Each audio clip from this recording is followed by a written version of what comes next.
نحمده ونصلي على رسوله الكريم اما بعد فاعوذ بالله من الشيطان الرجيم بسم الله الرحمن الرحيم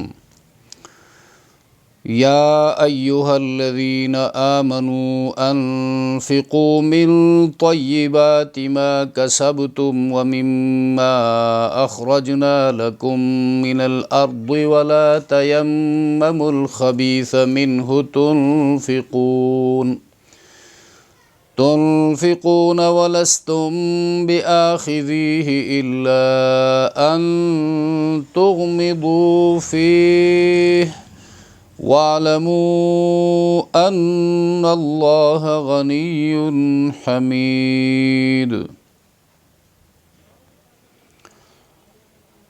سورۃ البقرہ آیت نمبر 267، لفظی ترجمہ۔ یا ایہا الذین، اے وہ لوگو جو آمنو ایمان لائے ہو، انفقو انفاق خرچ کرنا، تو اسے امر کا صیغہ ہے انفقو، خرچ کرو تم، من طیبات، طیبات طیبتن کی جمع ہے ستری، صاف، شاندار، عمدہ چیزوں سے، ما کسبتم، کسب کمانا، کسبتم تم نے کمایا، ما کسبتم جو تم نے کمائی ہیں، ومما اور ان میں سے جو اخرجنا، اخراج نکالنا، اخرجنا نکالی ہم نے، من الارض زمین سے، ولا تیمموا، یہ لفظ تیمموا ام سے نکلا ہے، ام کا معنی ہے قصد کرنا، ارادہ کرنا، لا تیمموا قصد مت کرو، الخبیثہ بیکار چیز کا، ردی چیز کا، منہ اس میں سے، یعنی جو خرچ کرتے ہو اس میں سے ردی چیز کا، تنفقون خرچ کرتے ہو تم، ولستم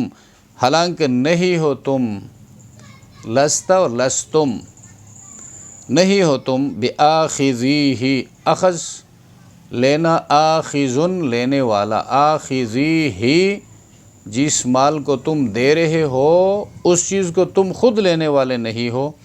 الا مگر، ان تغمضوا، تغمضوا یہ لفظ اغماض سے نکلا ہے، اغماض اور غین میم ضاد، غمضا نیند کے لیے استعمال ہوتا ہے، لیکن یہاں پر بطور استعارہ تغافل اور تساہل کے لیے استعمال ہوا ہے، ان تغمضوا یہ کہ چشم پوشی کر جاؤ، فیہ اس لینے میں، فیہ اس میں معنی اس لینے میں، وَاعْلَمُوا اور جان لو، ان اللہ بے شک اللہ تبارک و تعالی، غنی بے نیاز ہیں، بے پرواہ ہیں، حمید خوبیوں والے ہیں۔ یہاں پر اس سے پہلے بھی خرچ کرنے کے حوالے سے ہدایات دی گئی ہیں، اور چونکہ مال کا حق مسلمان پر ہے، اور بحیثیت مسلمان جب مال ہم لوگ کماتے ہیں تو اس میں ہماری صلاحیتیں صرف ہوتی ہیں، دماغ، بینائی، سماعت، گویائی، قوت لامسہ، دوسری صلاحیتیں، طاقت، یہ سب اللہ تبارک و تعالیٰ کی ودیعت ہیں، عطا کی ہوئی نعمتیں ہیں، تو ان نعمتوں سے حاصل کر کے آخرت کی تعمیر کے لیے، آخرت کی زندگی کو سنوارنے کے لیے خرچ کرنا چاہیے۔ اس لیے جو بندہ کھاتا ہے وہ اس کا ہے، پہنتا ہے وہ اس کا ہے، کسی کو دیتا ہے وہ اس کا ہے، اللہ کی راہ میں خرچ کرتا ہے وہ اس کا ہے، جو باقی رہ جاتا ہے وہ کسی اور کا ہے۔ لہٰذا عقل مندی کا تقاضا یہ ہے کہ اللہ کی راہ میں خرچ کیا جائے، اور خرچ کے حوالے سے بھی بتایا جا چکا ہے، صرف مال ہی نہیں، بندے کے پاس جو کچھ ہے اس میں سے خرچ کرے، صلاحیت ہے، قابلیت ہے، ہنر ہے، مال ہے یا کوئی اور چیز ہے، اور خرچ کرنے کے بعد بس اللہ کے حوالے جب ہو جائے تو اللہ سے ہی امید رکھے اچھے بدلے کی اور شاندار مزدوری کا گمان، یقین اللہ تبارک و تعالیٰ کے ساتھ وابستہ کرے، بندوں سے اس کا اجر نہ مانگے، اور وقت آنے پر احسان جتلا کر یا کسی کو ذہنی نفسیاتی اذیت میں مبتلا کر کے اپنی دی ہوئی مال یا خدمت کو، اس کے اجر کو ضائع برباد نہ کرے۔ تو یہاں پر بھی اس حوالے سے بات کہی گئی ہے، جو مال ہم دیتے ہیں اس مال میں دینے کے حوالے سے دو باتیں ہیں، یعنی خرچ کرنے کی دو صورتیں بتائی گئی ہیں۔ ایک یہ کہ راہ خدا میں پہلی بات یہ کہ عمدہ شاندار چیز خرچ کی جائے۔ بندہ ایک اس طرح خرچ کرتا ہے کہ مجھے اللہ تبارک و تعالی بہترین اجر عطا فرمائے۔ جس کو دے رہا ہے اس کی ضرورت، اس کے احتیاج کو نہیں دیکھتا ہے، بلکہ اجر و ثواب کے لیے دیتا ہے، تو عمدہ چیز، بہترین چیز عطا کرے۔ اور دوسری صورت ہے جس کو آپ لوگ کوئی چیز دے رہے ہیں، ہم کسی کی مدد کرتے ہیں، وہ محتاج ہے، بالفرض آج کل کوئی حاجت مند سردی کے زمانے میں تکلیف میں مبتلا ہے، تو اس صورت میں یہ نہیں ہو سکتا کہ اپنے گھر کے عمدہ بسترے جو ہیں وہ لے جا کر کسی کے حوالے کر دے، یہ ضروری نہیں ہے، بلکہ یسألونک ماذا ينفقون قل العفو، اے پیغمبر آپ سے سوال کرتے ہیں کیا چیز خرچ کرے، تو جو اضافی چیز ہے، تمہاری ضرورت سے زائد چیز ہے، وہ چیز خرچ کرو۔ یہ نہیں فرمایا کہ گھر کی عمدہ چیزیں جو ہیں وہ لے جا کر خرچ کرو۔ تو ایک صورت یہ ہے، اس لیے کہ جس چیز کی تمہیں ضرورت ہے اس چیز کو لے کر تم کسی اور کے حوالے کرو گے تو مفسرین فرماتے ہیں تو تضیعوا انفسکم، پھر اپنے آپ کو مصیبت میں ڈالو گے، اپنی جانوں کو ضائع کرو گے۔ اس بات کی بھی اجازت نہیں ہے۔ لا تجعل یدک الی عنقک ولا تبسطها کل البسط، ہاتھ جو ہے گردن سے باندھ کر بھی مت رکھو، یعنی حد درجے کے بخیل بھی مت بنو، اور ہاتھ اتنے کھلے بھی مت چھوڑو کہ اپنے پاس بھی کچھ باقی نہ رہے، دوسروں کے محتاج ہو جاؤ۔ اس آیت کے پس منظر میں جامع ترمذی میں حدیث 3010 نمبر کی حدیث ہے، حضرت براء ابن عازب رضی اللہ تعالیٰ عنہ فرماتے ہیں یہ آیت انصار کے حق میں نازل ہوئی ہے۔ انصار میں یعنی مدینہ کے جو اصلی باشندے تھے، جنہوں نے مہاجرین مکہ کو ویلکم کہا اور ان کو جگہ دی، ان کے ساتھ اخلاص سے پیش آئے، اور اسلام میں ان لوگوں کا بہت بڑا مقام ہے۔ تو حسب استطاعت انصار رضی اللہ تعالی عنہم یہ کھجور کے خوشے لا کر مسجد نبوی میں لٹکاتے تھے اصحاب صفہ کے لیے، جو دین کا علم حاصل کرنے والے صحابہ کرام تھے ان کے لیے۔ اور بعض لوگ وہ تھے جو خیر کے کاموں میں رغبت نہیں رکھتے تھے، وہ ایسے خوشے لاتے تھے کھجور کے جس میں سوکھی ہوئی کھجوریں ہوتی تھی اور ردی قسم کی، لہٰذا یہ آیت نازل ہوئی، اس میں فرمایا کہ اگر تم میں سے کسی کو ہدیہ میں گفٹ کے طور پر ایسی نکمی چیزیں، نکمی کھجوریں دی جائے تو آپ خود بھی اس کو لینے والے نہیں ہیں، قبول نہیں کریں گے کہ بھئی یہ کیا ردی چیز جو ہے مجھے گفٹ میں لا کر اس بندے نے دیا۔ ہاں کسی کا لحاظ کر کے ایک سائٹ پہ رکھ دیا اور قبول کر لیا، وہ الگ بات ہے، لیکن دل بخوشی جو ہے تم اس کو قبول کرنے والے نہیں ہو۔ تو اس مضمون کو یہاں پر بیان فرمایا، یا ایھا الذین آمنوا، اے ایمان والو، کو ایمان والو، اللہ فرماتا ہے جو میرے کہلاتے ہو، ایمان کس پر ہے؟ اللہ پر۔ تو اللہ نے جو ہدایات دی ہیں، اللہ کو ماننے کا مطلب، اللہ کو ماننے کا ایمان کا مطالبہ یہ ہے کہ اللہ جو حکم دے رہا ہے اس کو فالو بھی کرو۔ آمنو، جو ایمان لائے ہو، انفقو، خرچ کرو، من طیبات ما کسبتم، اپنی کمائی میں سے عمدہ چیز، بہترین چیز، اس لیے کہ اللہ کی رضامندی سب سے بہترین چیز ہے، اور تم اللہ کی رضامندی کے حصول کے لیے خرچ کرتے ہو تو لہٰذا بہترین چیز خرچ کرو۔ نیکی کا کمال بھی یہ ہے کہ انسان بہترین چیز خرچ کرے۔ بہترین وقت جو ہے دین سیکھنے کے لیے 24 گھنٹوں میں سے نکالے، یہ نہیں کہ تمام ضروریات جو ہے مکمل کرنے کے بعد پھر آ کر بیٹھ جائے، جس میں دماغ بھی تھکا ہوا ہے، آنکھیں بھی تھکی ہوئی ہیں، کچھ سننے کو دل کرتا بھی نہیں ہے اور کچھ کہنے کو بھی جی نہیں کرتا ہے۔ ایسے میں بس دین کے لیے دینی مجلس میں آ کر بیٹھ گئے اور ہارے جی کے ساتھ، تو یہ ردی چیز اللہ کی راہ میں دینے کی یہ بھی ایک مثال ہے۔ تو دین سیکھو شوق کے ساتھ، رغبت کے ساتھ، ذوق کے ساتھ، اس کو اہمیت دے کر، اپنا فرض سمجھ کر، تو یہ اللہ کو زیادہ پسند ہے۔ تو یہاں پر کمائی میں سے عمدہ چیز خرچ کرو۔ تمہاری کمائی جو کچھ تم نے حاصل کیا ہے، انجینئر ہو اس میں سے حصہ ڈالو، ڈاکٹر ہو تو اس میں سے حصہ ڈالو، اور بزنس مین ہو کمایا ہے تو اس میں سے حصہ ڈالو، اور یوں جو ہے معاشرے کی تعمیر ہو جائے، ہماری آخرت کی تعمیر ہو جائے۔ اور اولاد ہے، اولاد بھی وہ بھی کسب ہیں، اولاد ہیں تو اولاد میں سے باصلاحیت اولاد کو دین سیکھنے کے لیے وقف کرے اور اس پر خرچ کرے، اس کو موقع دے تاکہ وہ علم حاصل کرے، علم آگے سکھائے، تمہارے لیے صدقہ جاریہ بن جائے۔ وَمِمَّا أَخْرَجْنَا لَكُم مِّنَ الْأَرْضِ، اور جو کچھ مما اخرجنا ہم نے نکالا تمہارے فائدے کے لیے، لکم تمہارے فائدے کے لیے، من الارض زمین میں سے۔ تو دو باتیں یہاں پر ذکر ہوئی، ما کسبتم، اس میں کسبتم میں بہت ساری چیزیں آ گئی، یعنی مزدوری ہے، ملازمت ہے، بزنس ہے، اس میں سے جتنا مال آتا ہے اس میں سے اللہ کی راہ میں خرچ کیا کرو،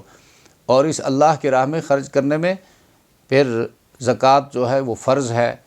اور نظر کسی نے مانا ہے وہ واجب ہے، ان کو نکالنا تو ہے ہی۔ ان فی المال حقا سوى الزکاۃ،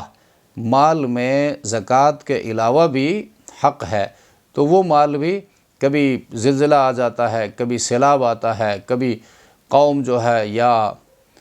رشتہ دار یا علاقے کے لوگ کسی تنگی میں، پریشانی میں مبتلا ہو جاتے ہیں، وہ اس وقت جو ہے ہماری مدد کے محتاج ہوتے ہیں، تعاون کے محتاج ہوتے ہیں، اس وقت ان کے ساتھ مدد کرنا شریعت کا حکم ہے۔ تو ما کسبتم، جو تم نے کمایا ہے اس میں سے دیا کرو۔ وَمِمَّا أَخْرَجْنَا لَكُم مِّنَ الْأَرْضِ، زمین سے بہت ساری چیزیں نکلتی ہیں، مثلاً معدنیات ہیں، فصلیں ہیں، باغات ہیں، پھل ہیں، فروٹس ہیں، ان میں سے اللہ کی راہ میں صدقہ کیا کرو، ان کا عشر فصل کا دیا کرو،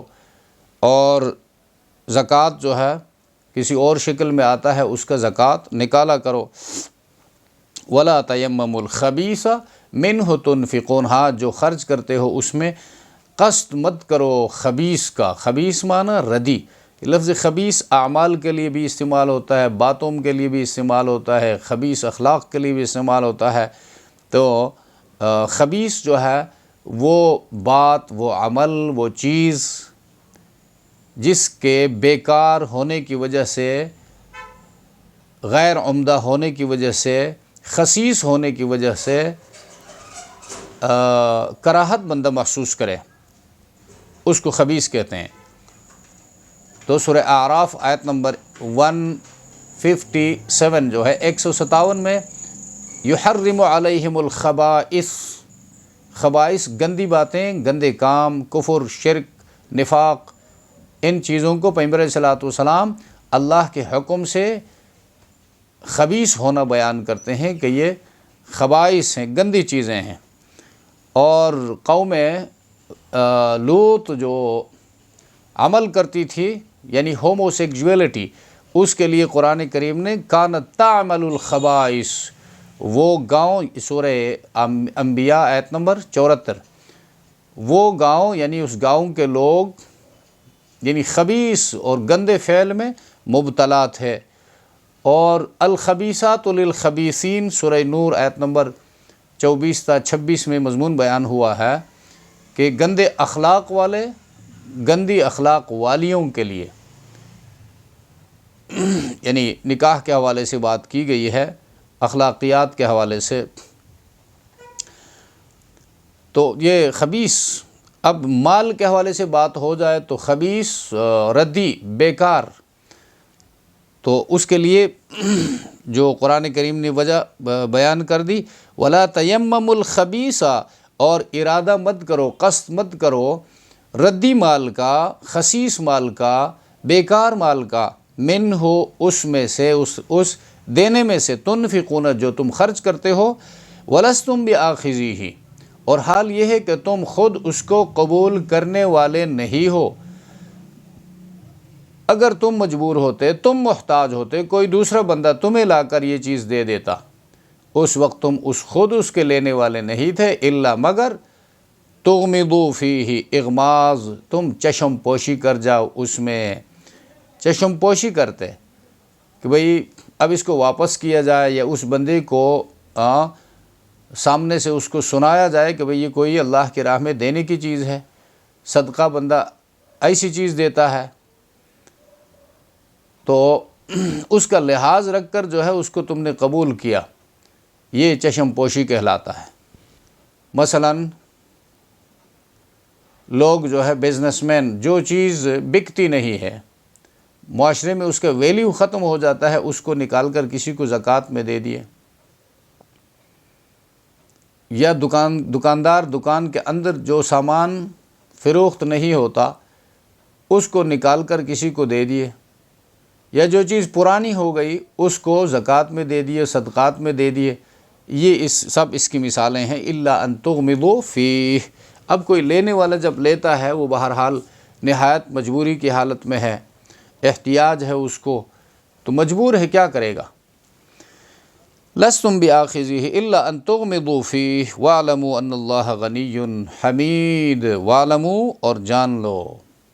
یہ حکمت بتا رہا ہے کہ یہ جو صدقہ تم کرتے ہو اللہ پر کوئی احسان نہیں ہے، یہ تمہاری اپنی ضرورت ہے اور تمہارے اپنے اکاؤنٹ میں یہ جا رہا ہے، لہٰذا اپنے اکاؤنٹ میں شاندار چیز بیچنے کی کوشش کرو۔ اللہ غنی، وہ تو بے پرواہ ذات ہے، بے نیاز ہے، تمہاری صدقات پہ وہ کیا کرتا ہے؟ تم اگر بہترین چیز آگے بھیجو گے تو آخرت کا اکاؤنٹ جو ہے وہ آباد رہے گا، وہاں پر بہت سارا جمع ہوگا اور تم اس طرف جا رہے ہو، اور بندہ جہاں جاتا ہے وہاں پر مال پونجی پہلے سے بھیج دیتا ہے، سامان بھیج دیتا ہے۔ اللہ تو غنی ہے، حمید، خوبیوں والا ہے۔ تو خرچ کرو طیب مال، طیبات فرمایا، ردی مال نہ ہو، اور اعلیٰ نتائج حاصل کرنا چاہتے ہو تو اعلیٰ درجے کا مال بھی اللہ کی راہ میں خرچ کرو، اعلیٰ درجے کی صفات اللہ کی راہ میں، صلاحیتیں خرچ کرو۔ اور یہاں پر یہ یاد رکھنا ہے، ناقص مال کو اللہ نے اپنی راہ میں خرچ کرنے کو پسند نہیں فرمایا۔ ناقص مال تو ہر حوالے سے دیکھنا چاہیے کہ ٹائم ہو، اللہ کے دین کو جب ٹائم دیتے ہیں وہ بھی ناقص نہ ہو، اور اللہ کی راہ میں خرچ کرتے ہیں وہ بھی ناقص نہ ہو، اور اعلیٰ درجے کا شاندار چیز اللہ کی راہ میں خرچ کرنا یہ تقویٰ ہے، اور بندہ اللہ کا ادب کرتا ہے، اللہ کی عظمت کا ادب کرتا ہے، جس رب کی خوشنودی حاصل کرنے کے لیے میں خرچ کر رہا ہوں، لہٰذا اس کے لیے شاندار چیز خرچ کرنا چاہیے۔ اس لیے آیت کے آخر میں اندازہ لگے غنی حمید، خاتمہ جو ہے اللہ کی صفت غنی پر کر دیا، اور حمید تعریفوں والا، خوبیوں والا۔ اگر تم نہیں کرو گے تو اور بہت ساری مخلوقات ہیں، تم نہیں دو گے اللہ بے نیاز ہے۔ جب تم کرتے ہو اللہ کے نام کا ادب رکھو گے، اللہ کی عظمت کا خیال رکھو گے، اچھی چیز شاندار چیز اللہ کی رضا کے لیے دو گے تو اس کا اجر بھی نتیجہ بھی اچھا حاصل کرو گے۔ اور دوسری بات یہاں پر یہ اہم بات بیان ہوئی، مشرک قوموں نے اپنے جو ان کے بت تھے یا جن کو وہ عبادت کے مستحق سمجھتے تھے ان کو مجبور بھی سمجھتے تھے، محتاج سمجھ کر ان کے نام کا چڑھاوا چڑھاتے تھے، ان کے نام کی نظر مانتے تھے۔ یہاں پر رد کر دیا کہ اللہ تبارک و تعالیٰ ان تمام چیزوں سے بے نیاز ہے، غنی ہے، حمید ہے، لہذا ان صفات پر غور کرنا چاہیے۔ اور مقبولیت جو ہے، مقبولیت بھی اللہ تبارک و تعالیٰ اپنے ان بندوں کو عطا کرتے ہیں جو خود بھی اللہ کی ان صفات کے ساتھ کوئی مناسبت رکھتے ہیں۔ اللہ کی صفات حسنہ جب حمید ہے، خوبیوں والا ہے، تو اللہ کے مقبول بندے خوبیوں والی چیز جو ہے، شاندار چیز، عمدہ چیز، بہترین چیز اللہ کی راہ میں خرچ کرتے ہیں، اپنے باصلاحیت اولاد کو دین سکھانے کے لیے، دین سیکھنے کے لیے نکالتے ہیں، اپنی محبوب چیزوں کو اللہ کی راہ میں خرچ کرتے ہیں۔ قرآن کہتا بھی ہے لن تنالوا البر حتی تنفقوا مما تحبون، تم نیکی کے کمال کو اس وقت تک حاصل نہیں کر سکتے جب تک تم اپنا وہ مال خرچ نہ کرو جس کو تم محبوب رکھتے ہو، جو ہم نے تمہیں دیا ہے اس میں سے محبوب چیز خرچ نہ کرو۔ اللہ تبارک و تعالی ہم سب کو سمجھ عطا فرمائے۔ سبحان ربک رب العزت عما یصفون وسلام علی المرسلین والحمد للہ رب العالمین۔